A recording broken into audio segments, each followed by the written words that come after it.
in our community, we have a lot of really strong, powerful women. You talk about the masculine and the feminine quite a bit. Yeah. So can you speak to that? Women are now, if you compare them to men, making nearly the same amount of money, and yet the responsibilities for the household are still completely unequal in terms of what is expected and required and is done by them. Those of us who are living now are a byproduct of the feminist movement, which obviously existed for a very powerful reason. What we are doing right now as women is we're literally stripping men of their place in this world. And this is where I get a little bit nervous, because right now as women, we're in this position where we get to ask ourselves, are we going to bring this into the healthy space, or are we going to swing the pendulum and put men in the position we felt like we were in for thousands of years? And what are some of the repercussions of that? What's interesting about this conversation is I want to start by asking, what are you braving right now in this season of life? Backlash. Like lots of backlash. In what way? I mean, I've got a lot of people who want me gone. And what's frustrating is that people who love you are a lot less loud. And they definitely demand a lot less attention. So it turns out that it feels disproportionate, you know. You may have millions and millions of people who just love you, but they're loving you, watching you at like 3 o'clock in the morning secretly and telling their friends. I mean, I got a lot of people who are just terrified to even share my videos by virtue of being associated with me. So the voices that have been the loudest have been the ones where, you know, it's an active attempt at takedown. And it's difficult because you're like, well, what am I? It kind of feels like you're forcing yourself on the world, which is the opposite of why I got into this work. Yeah. Let's kind of go back a little bit. And what was that impetus that kind of led you to kind of dive deeper into, you know, trauma and emotional release? And you've written so many books. I love the book, The Anatomy of Loneliness, which I was like, oh my gosh, this is the best title ever. Well, I guess my journey into these types of subjects definitely revolved around personal healing first and foremost, because I had overcome a childhood of extreme levels of abuse. And when I entered into the space of healing in general, which was mainstream psychology, when I popped out of everything, nobody had a good answer. It was so depressing. It was like the prognosis was terrible. Nobody had answers, and I was like, you know what? I'm going to have to figure this out with no roadmap, really. And to do that, I was going to have to rely on a lot of my own innate gifts, which I was running away from, of course. Yep, as we do. Yeah. So I leaned into those gifts / curses. We can get into that later. And I went into the direction of, you know, accessing spiritual dimensions for a lot of this information, which is something that's not only easy for me to do, I had very little control over it growing up. And I think that we take for granted our own innate talents and gifts. No matter where it is in the world and who I'm working with, I notice this trend where it's like, you know, if somebody's got this incredible penchant for organization, for example, they don't really even recognize that until they've been in an environment that reflects it strongly enough. So when I started leaning back into these, you know, abilities to see other dimensional fields and things like that, it was starting to shock me how much people didn't know that was just standard. I mean, not an effort for me, the kind of thing where I'm like, what color is the table? You'd be able to tell me in 30 seconds, right? What if I was like, no way, that just changed my whole life?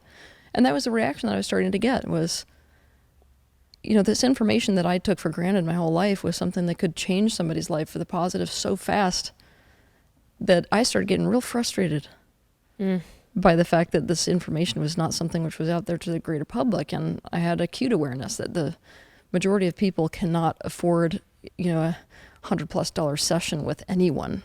Right.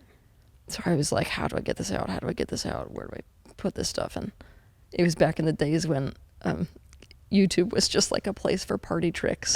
I don't know if you remember it all the way back then. That kind of dates me, doesn't it? Oh my gosh.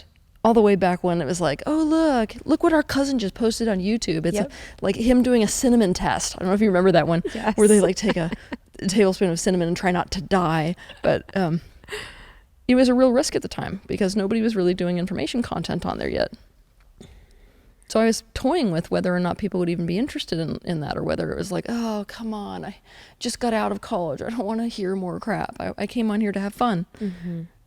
But I was like, you know what? I'm just going to wing it, because at least even for my clients, I can be like, look, I've already answered that in like a lot of detail, more than I can do in one session. Like, here it is, bam. And I was thinking about homeless people a lot because of the lack of resources, and noticed that there was a library that they could go into.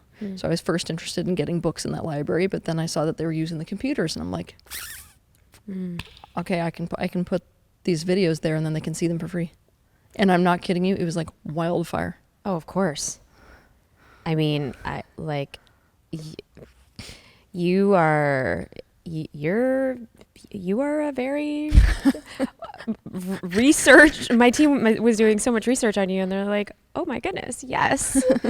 Well, and I think that, and I kind of want to. It's kind of bringing up two different tangents I want to go into, because what I love so much about your work, and how honestly it's in our community, we have a lot of really strong, powerful women, which I feel like you talk about, the masculine and the feminine quite a bit. Yeah.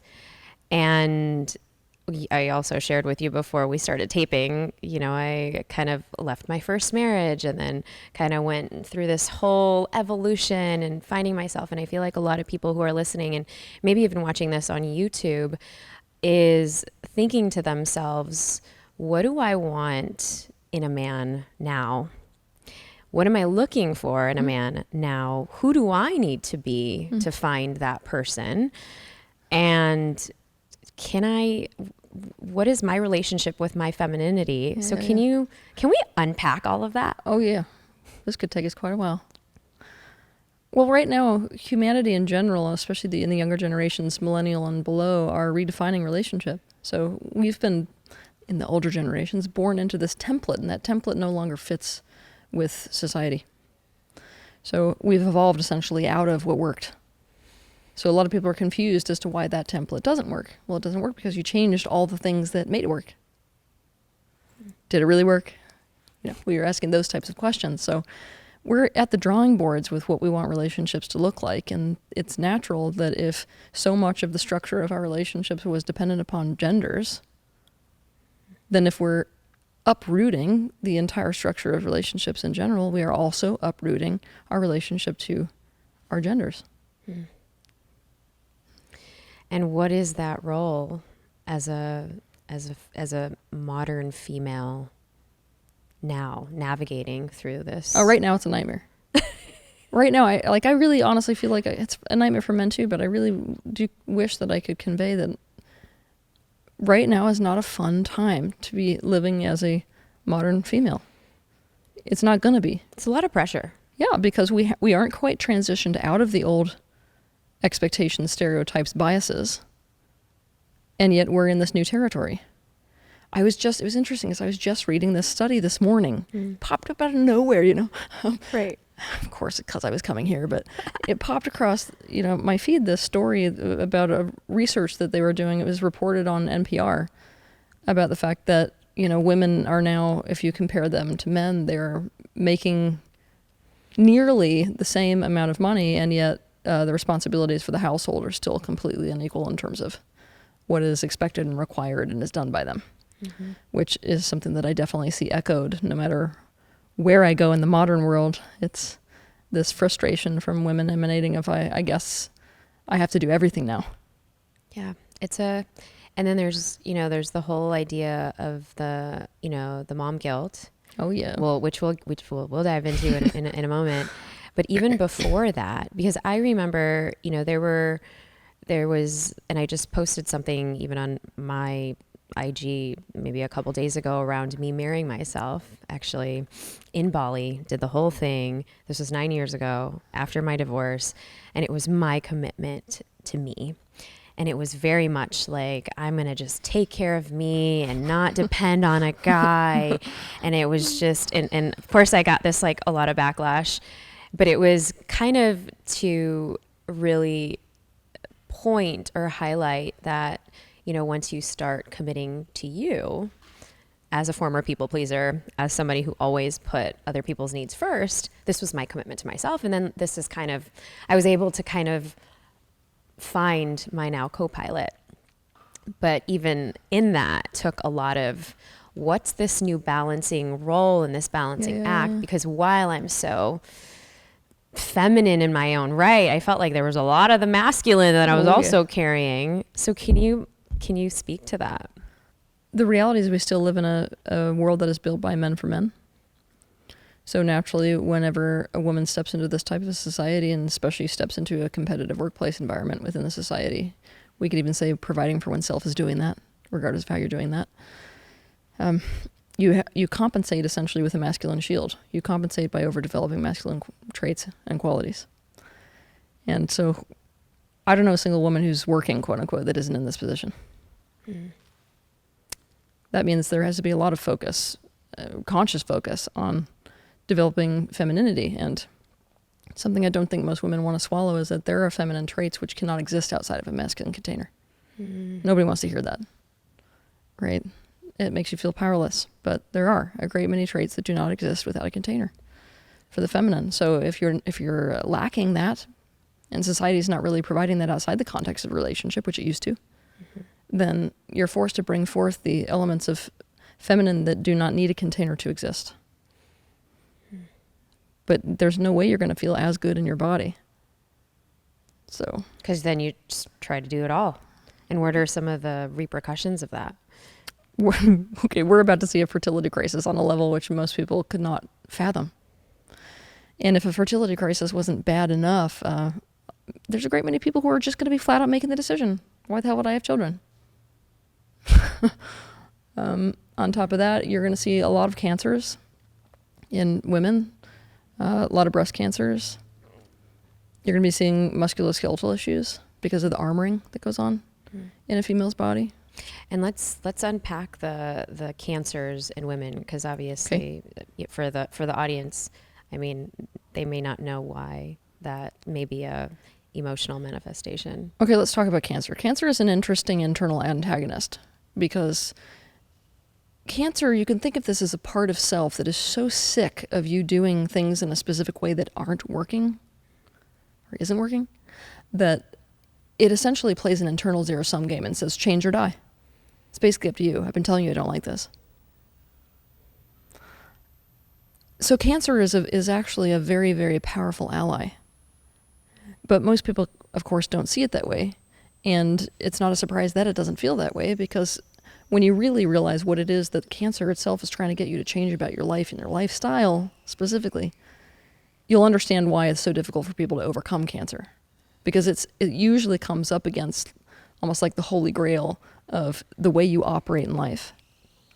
And with women specifically, a lot of that is around self-sacrifice, which is the relationship to the breasts. Of course, this coincides with the inundation in our environment and within society of,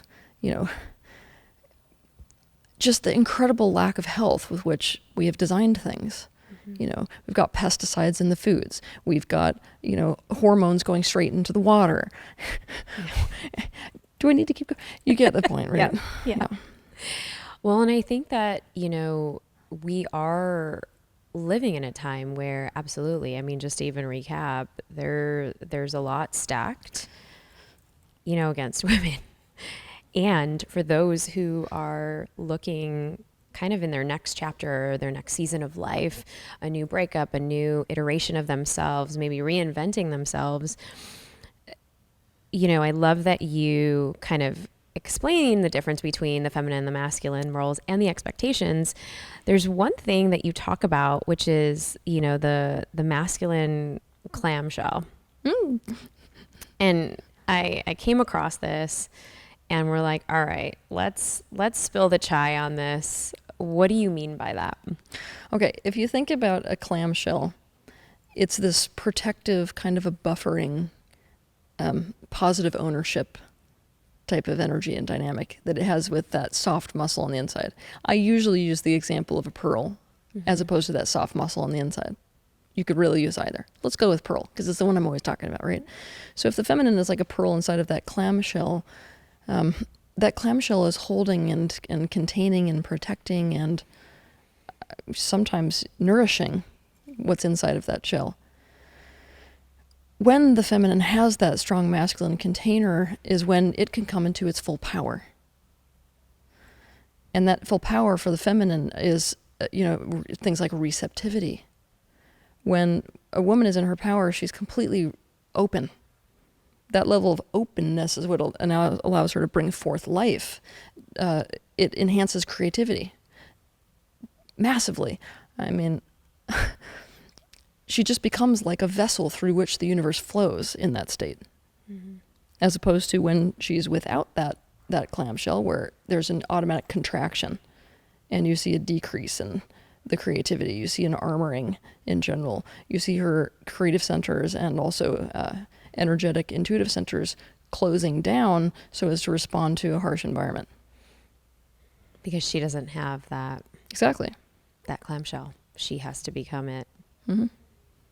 Now, I realize that I'm on slippery territory here because those of us who are living now are a byproduct of, the feminist movement, which obviously existed for a very powerful reason. Anybody who doesn't think so should just go back to the 1950s. But still, I mean, we need to be talking about some of the detriments that came with that movement, and this is a big one of them, is that we've lost the truth about the way that femininity exists because of the amount of pain that so many of the women in those eras were in relative to men. They were like, they moved towards, we don't need you, period, the end, we can exist without you, and that is not true. Right.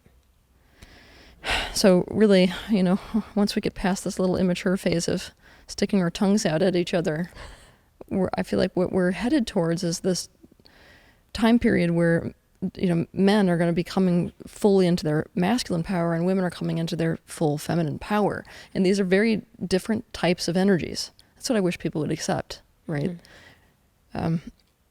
When we're talking about, the feminine needing masculine to exist, it doesn't make the feminine weak. It just is an element of feminine need. It's an element like a fire is and water is. Mm-hmm. Now, you don't compare them, like which one wins, They're two completely different creatures. They're two completely different elements. And obviously, the enhancement of life is down to both of them being able to express in the way that they both contribute to life here on Earth, or to a relationship, if you want to. Right. Go there. Right. And how can we kind of bring back this, I guess I'm kind of thinking about this like homeostasis between like the masculine and the feminine. And maybe for somebody listening to this, they're like, okay, Teal, you're saying I need to kind of, we're all talking about, how do we get into our soft girl era? And I'm talking about this a lot on the rave table. And this is, much of what you're speaking to is allow yourself to soften. Yep. And now, is that going to, for our listeners and our watchers on YouTube, is that going to attract the man? How are we going to invite, or how can we invite or reignite that masculine without emasculating, which obviously is part of the toxic femininity, maybe? What's interesting about this conversation is I don't have this conversation with women about how to invite men into the masculine. Can I tell you why? Yeah. Because masculine energy is the initiator. I am working primarily with men and then working with how women respond to those men. So it's in the response that I would want to target women and change women's behaviors. So if I'm working with a demographic of men and I'm saying, this is the way to show up and provide a container, these are the kinds of decisions you need to make if you really want to, nourish a female to the point where she's safe with you and is bonded to you. If a man shows up in that way and a woman responds in a way that doesn't say yes to that, then we've got issues. So, let's say that I'm working with women. I'm talking about if that man opens the door for you, you better take it. Stop, pulling this crap of, well, what does that mean about how you see me? Hmm. I mean, one of the things I like to tell women is that if a man offers me a hand, I will never turn it down, period, the end, because that's the exact type of behavior that is balanced and healthy for us. Yeah, and it feels good. Hell yeah, it does. And not only that, like for men, one of the deepest needs is for what they give to be something that is received in a way where they are valued. So even if it's not a woman looking at him dead in the eyes and being like, oh my God, I love it, sweetie. You know, if a man takes his energy and gives in some way, which is a very natural thing for a man to do, right? They wanna Providership. give, right? They That's wanna very provide. natural for them. If they do that and they even see in your body language, oh, that's a yes for me, then it's an instantaneous hit of self-worth for a man. What we are doing right now as women is that we're literally stripping men of their place in this world. And this is where I get a little bit nervous because, you know, right now as women, we're in this position where we get to ask ourselves, are we going to bring this into the healthy space, or are we going to swing the pendulum and put men in the position we felt like we were in for thousands of years? Seems like it's going that way. It is going that way. And we are going to suffer for it. Yeah. And you and I... Oh, and the governments will love it. Why do you say that? I had to sneak that in. Why? Because without men, there's no warriors. Without men, there's no protection. We are a completely controllable society. Right now, we are not raising men to be in their proper position within society, and that's a very, very, very vulnerable position for countries to be in, whole countries. I don't know if you need to watch the millennial generation or the Gen Z generation to pray for us if another country decides to invade. Mm-hmm. Yeah. I mean, you're just dropping all the gems today. I love it.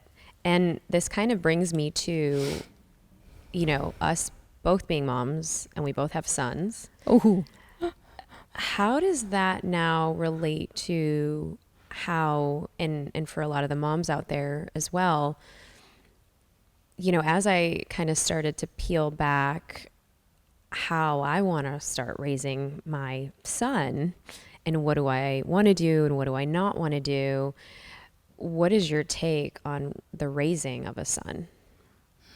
well, you know, first and foremost, I think it's smart for us to raise our sons with the idea that they will be men one day. These may be our little babies, but very quickly they're going to grow out of that. And they're going to be in a position of serious power on a physical level, on a mental level, on an emotional level. I would hope that we would raise them to do the very best with the power that they have. I am teaching my son personally to really stick to his own North Star of understanding a lot of the things that I'm teaching him about, you know, masculine and feminine dynamics and how to show up in a relationship regardless of what he's getting from society or what he's getting from even individual little girls, right? Mm-hmm. I spend a lot of my time explaining and over-explaining situations that he finds himself in. What I've noticed, though, is that, like, if you don't strip a child of their confidence, they're pretty good at understanding that the world is not a perfect place and that they're going to have to, you know, anchor themselves to that North Star regardless of what influences are, you know, kind of hitting them and from where. Yeah, there have been more than a few circumstances where you almost see the plight of moms coming through the daughters in the age where he is right now. My son's 14, so he's coming into his his hormones, and you know, he's at that age where the difference between the girls in class versus the boys is like light years, you know. The girls were like, Winter, if you had to get trapped on a desert island with just one of us, which one would it be? He's like, I don't know, everyone. No, just one of us, you know. These types of games, and you know, the boys are still like, They don't know. I've got legs, you know.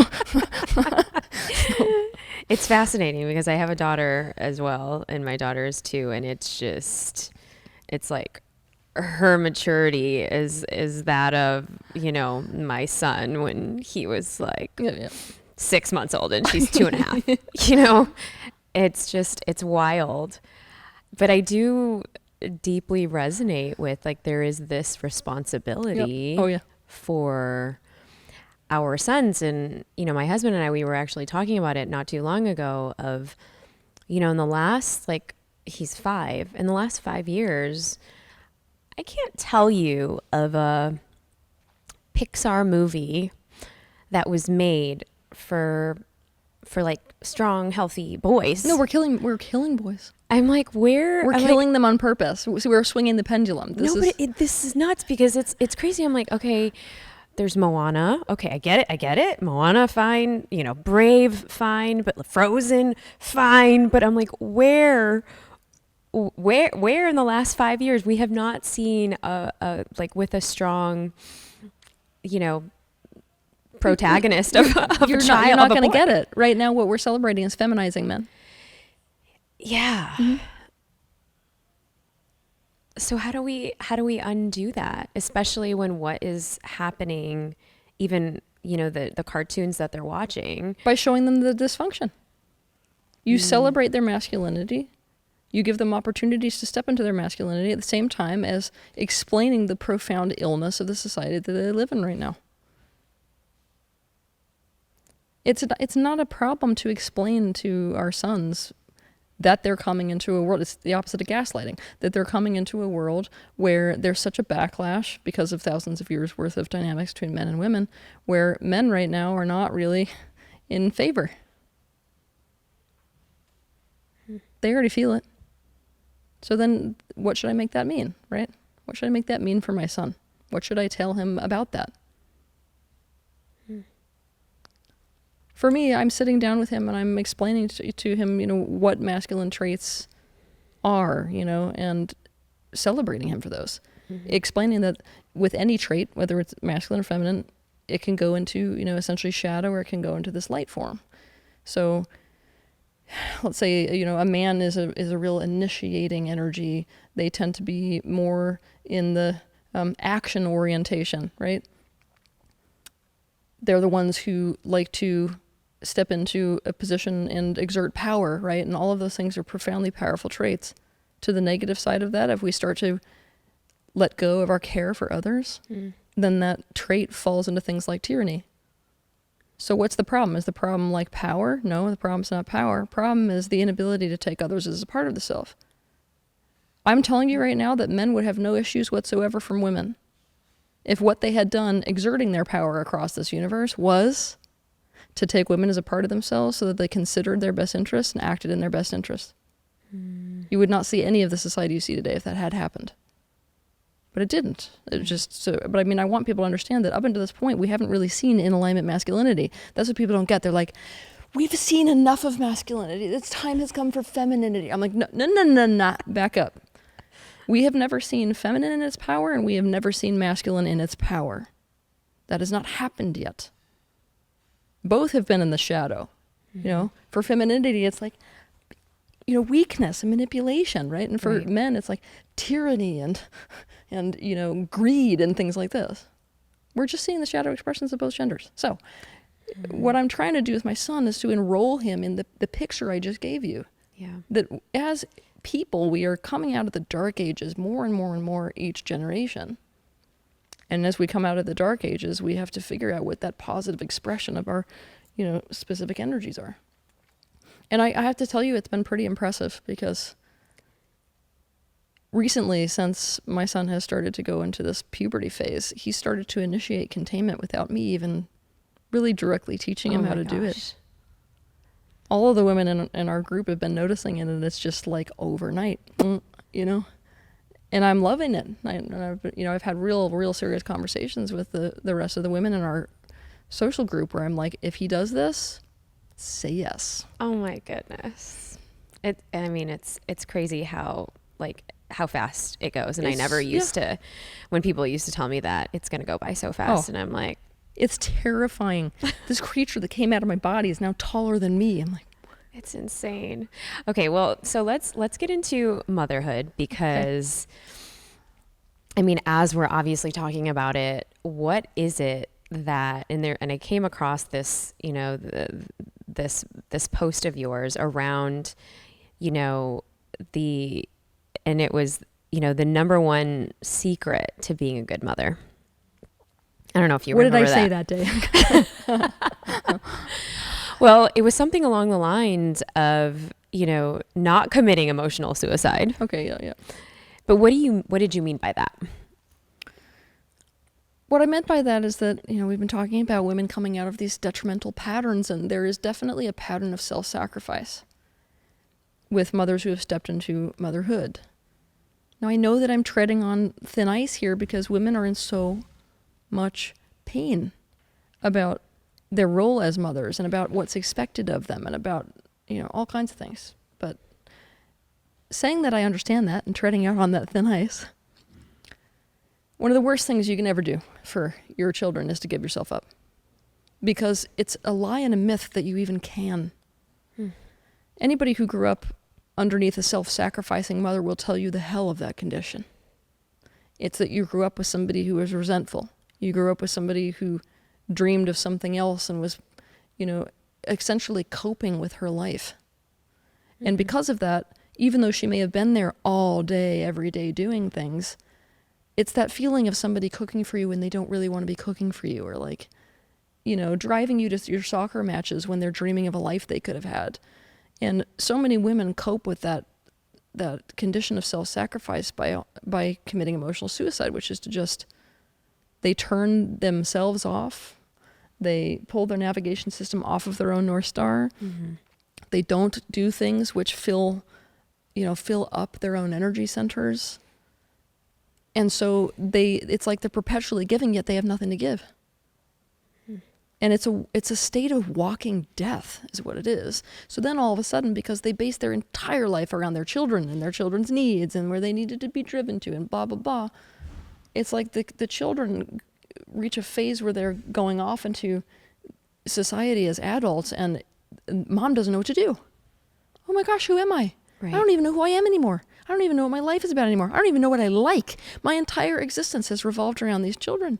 And not only that, we have taught the little kids in the family, most especially the girls, we have taught them to do the very same thing. So it's just rinse, repeat, And this is how we're passing on our generational legacies and our traumas. Yep. Yeah, and I love that you are just breaking this down for us because it is probably one of the things that we hear about the most in our community is the mom guilt, is to, go after your dreams, but then at the expense of what? Yep. And then, then if you're sacrificing yourself, then you have the resentment with your partner. How to navigate that? What we need as people, both men and women, is not possible within the context of the structure of society that we've created. What I mean by that is that it's only when we start moving back towards the concept of very strong community and further than that tribe that we're going to be able to answer these questions. Because right now, when women think about, going and making their life more about themselves, the question is, where do the kids go? This would not be a problem if we were living in a tribal setting. The children naturally who grow up in tribe, they have the perception that they have multiple parents. So they're like running from this caregiver to that caregiver, and they feel very nourished and resourced, and so do the parents. Right now, people want me to have a different answer, but I literally can't do that. I can't give you a different answer. We need to be 10 times more resourced in order to make this work. Why? Because when a mom goes, you know what, I'm going to make my life much more about me and what I need and want, so that when I'm with you kids, I have me to give you, right? The question is, what happens with the child's needs during that time? We shouldn't be putting the pressure on the kids to allow space for us. That's where this starts to get really, really dark. What should be happening, and what we need to make happen in whatever creative way we can, is to create a situation where when we're not the ones with the kids, they're with somebody else. And when they're not the ones with the kids, they're with somebody else. And I'm not talking transient babysitters that we pay to watch them. I'm talking cherished people who are a fundamental element of their life across years. That you're doing life with them. Yeah. Yeah. It's interesting because coming from, my Asian backgrounds, Filipino and Indian, and of course my husband is from India. We were just back in India for a very long stretch of time, for about 3 weeks. And we saw, and he, grew up in it's called a joint family with like 23 members of the family. And so, and it's very customary for even a lot of my cousins, they just grew up in that way. So the aunts are taking care of all the kids, and one of the moms is making dinner for everybody, and the other one is maybe working, and and they're just taking turns doing the thing. And it was never an issue. Yep. And so, but That is 1,000 times more healthy. See, right now what we Yeah. can do is we can dissect and generalize about every culture, right? You've got enmeshment patterns in Asia that are really, really unhealthy. However, what they have managed to adhere to is a much more healthy template for how we are supposed to thrive in group. So it's like, what we're meant to be doing is essentially taking the best of each culture. What you're watching within those types of societies is something which humans desperately need regardless of where they are. And right now, it's the white culture, honestly, that's the most out of alignment with this one. yeah, it's a big one because it just puts so much pressure on the parents and mostly the moms. Exactly. Okay, and I kind of want to get into, because you talk a lot about the breakdowns in friendships and in relationships. And lately, we have been diving into kind of how do we have more brave relationships, and to even be able to perhaps repair and reconcile when either we've done wrong or when the other has done wrong. How do we start like healing these repairs in our relationships, whether it's love and or friendships? We have to get down to what's real and vulnerable.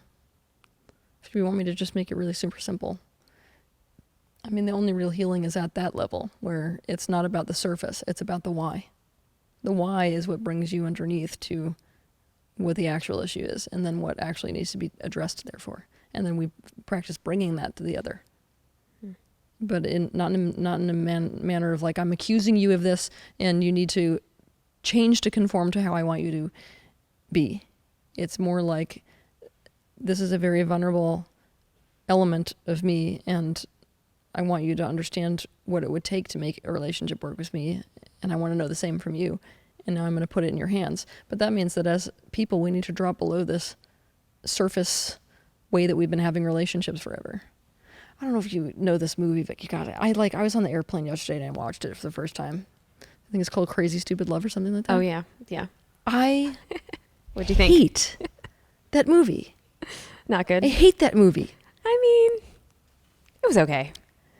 Why do I hate that movie? Because it demonstrates, it's probably why it's a good movie, it demonstrates exactly the issue with relationships. I could not believe the conversation that happens when his wife, right in the very beginning of the movie, she says, I want a divorce. And then he doesn't want to talk about it. And then she tries to talk about it with him and he jumps out the car. I'm like, okay. Yeah, this is human relationships right now. Like we've had problems. It's obvious they've had problems in the relationship for years. Has anybody brought it up? Of course not, right? So we've been having relationships that are false. And we've primarily been maintaining the longevity of our relationships through dysfunction. Mm-hmm. Dysfunctional adaptation. Well, that's a great story. So we've got to quit it, basically. We've got to quit it. We've got to commit to having real relationships. And the part that's scary about that is it entails and implies change. Because people are not static. I really wish we were sometimes, but we're not static. Yeah. And because of that, it means that a relationship will be evolving and evolving and evolving and evolving. And guess what? You can't get out of that. It doesn't matter whether you are into awareness work or into self-growth or, just a person who just wants the basic stuff in life and doesn't want to think deeper. Sorry, you get into a relationship, you don't have a choice.